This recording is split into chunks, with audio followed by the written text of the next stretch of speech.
Hi guys, Coffee Freelancer here, and so as some of you know, I recently niched my store down to 4 categories: music, coffee, books, and video games. Seems to be working well so far, but I also want to make this channel a little bit about music. It's something that is central in my life. So about every third video, I'm going to be adding something um, to do with music, whether it's just performing something or when I'm showing sold items, playing a little tune, something like that. You may have noticed on the channel I already have some songs up, so if you want to check those out, that'd be great. But today I'm just going to talk about 5 things to consider when you're thinking about quitting your job to do reselling in 2024. And remember, this just things to keep in mind, not a deep dive.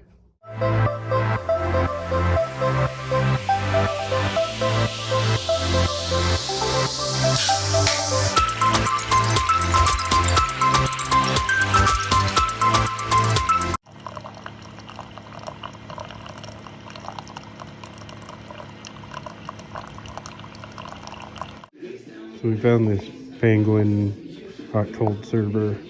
Looks pretty vintage. Looks like it'll bring at least 20 bucks.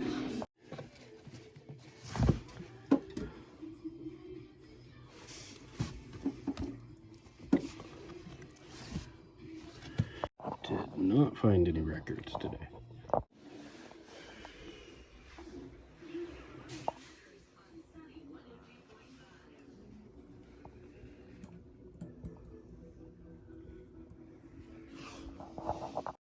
So today's coffee of choice is Nescafe's Taster's Choice French Roast, and normally I only deal with whole beans and grind them, but occasionally my wife and I in the evening do like to enjoy some instant coffee, and it's nice and quick to make and just settle in and relax. We don't make it too strong by then, of course, since it's the evening. So the number one tip I have is to consider how much you can actually source items. And pardon me, I am in my stocking cap today. I've been outside and I have to go outside again, and it is quite cold. And it's like 15 degrees in my garage, so no way that I'm going to do that in there today. I could be out there for a little bit, but not a day that I want to stay out there for a prolonged amount of time, especially doing a video. So at any rate, yeah, consider how much you can actually source items. If you have no way to source, or a poor way to source, no matter how well you do a listing or make your store look really nice, you're just not going to have any success no matter the size of your store. So for instance, I live in a somewhat rural area. It's not like the most rural that I've ever seen, but it is a rural area, and it's not too far from the Kansas City area. So in my actual town, like, the selection of clothes and shoes and housewares is very, very slim pickings. So in order to really bulk up items, I have to go to Kansas City and surrounding areas and yard sales to have a decent inventory. However, in my city, I can usually find these items that are in my niches at almost any moment, and that has a lot to do with why I picked them. So when you look at whether you could do this full time and actually leave a job, consider what is available to you. If you can develop a great sourcing route, whether you have to drive all over, maybe you have to go into the city for a little bit and then go back to your town, you may be on your way to something you could do full time.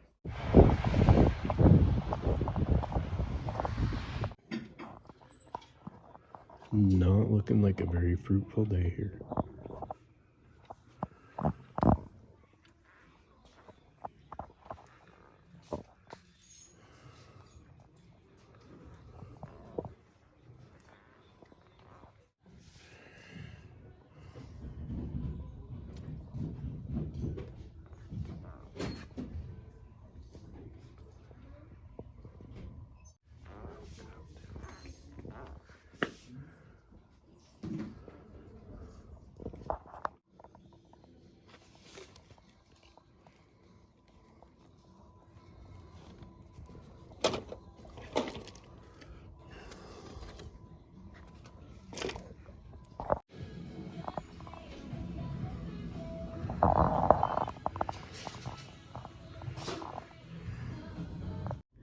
What do you think, buddy? What do you think? So if you're in an area where you feel like maybe you can't get a good sourcing route or something like that, you may want to consider only tackling reselling part-time or consider relocating before you would do something like that full-time. And so also, I just want to specify, like, I'm not someone who tries to tell others what to do, more of a general principles type of person. Certain things will help and certain things won't. Um, Find others who have been doing reselling for longer than you, see what tips they have. Keep an open mind and don't necessarily take all your advice from folks that just want YouTube clicks. So, and also I wanted to say today, I am getting dental work done on my bottom denture. And so sometimes that affects the way I talk in these videos. That is going to be fixed relatively soon. But if I look far down, you might see that like there's like a bit of a gap in my lower jaw. But at any rate, number 2, and it kind of goes along with number 1, don't leave your job right away. Step up your listing slowly until enough money is coming in, and then kind of have a date set in the future to leave your job. Also, you could consider continuing a part-time job and using the other half of the time to work on your reselling store. This is what I do currently. I teach guitar as well, but I also work 20 hours at a W-2 job every week. So there have been times in the past where I was just a full-time reseller, but I haven't decided to venture into that full-time again. I might in the future. But again, it's up to you whether you want to list a very high quantity or go slower, kind of do a slow build thing. And then when you hit your financial goal, you can set a job quitting date. You might also want to sell something that you've created, like music, art, or woodworking, something like that, that you made yourself to supplement your resold items for better profits. So number 3, make sure that if reselling starts to fail after you do leave a job, that you have a job to go back to, just in case. So, don't leave a job on bad terms. Like, try to leave it open so that you can just rehire. If they already like you and they know who you are and there's an opening and you start to resell full-time for a few years and it works out for a while, but you need to go back, you're going to be very thankful that you can go back to something. This is the type of job, or self-employment, should I say, that you are very, very fortunate if you are able to like just quit your job and do it full-time. And if you're able to, make it work on YouTube for you, then even better. The folks that are content creators and also resell a lot are in a very fortunate position. So number 4, make sure you understand the climate of reselling now. Do your research. It's not the same as it was a few years ago. And what I mean by this is that even in 2020, for example, you could throw up 100 listings of like mid-range Old Navy clothes or Maurices or shoes, mid-range shoes. And if they were in decent condition, they would almost always all sell eventually. Now you have to be more selective to find the items that are in demand. You may have to niche down depending on your area, like we talked about in tip 1. And now there's a lot more competition as well. So ultimately, that isn't a bad thing, because that means that there's a thriving market for what we do. However, it means that you have to be more picky about what you list and make sure it's a needed or wanted item. And that is, that's got to be one of the biggest things that a lot of people don't understand is really what sells your item is the item itself, whether it's a needed or wanted item.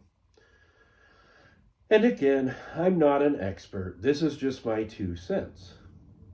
I have been doing this not seriously for about a decade, and I've been doing it a little more seriously for the last 3 years or so.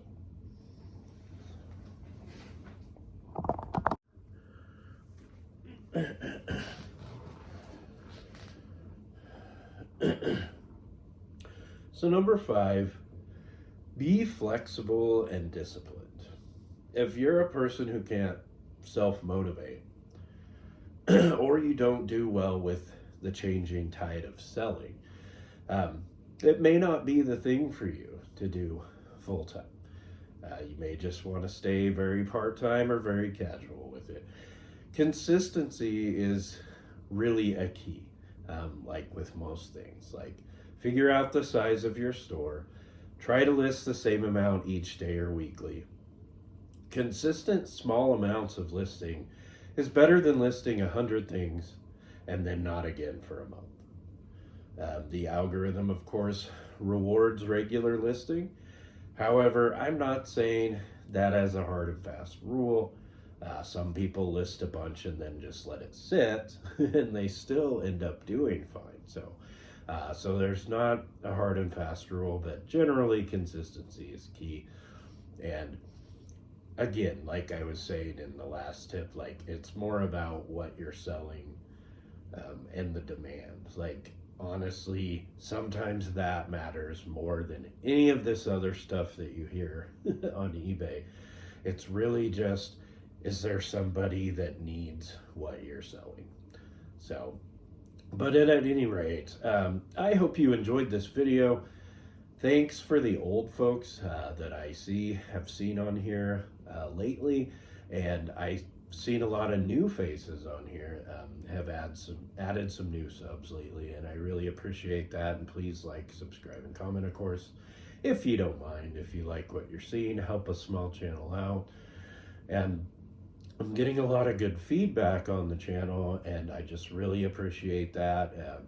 And coming in, of course, next few months, I'm really going to be like stepping it up, trying to grow the channel, and I finally have a lot more time opened up for that. But as I said, the next video will be music related, as I stated, probably every third video. So stay tuned for that. And also check the description for other videos about my niches and some of my music. And keep on drinking that coffee. Keep on freelancing. Have a great day, guys.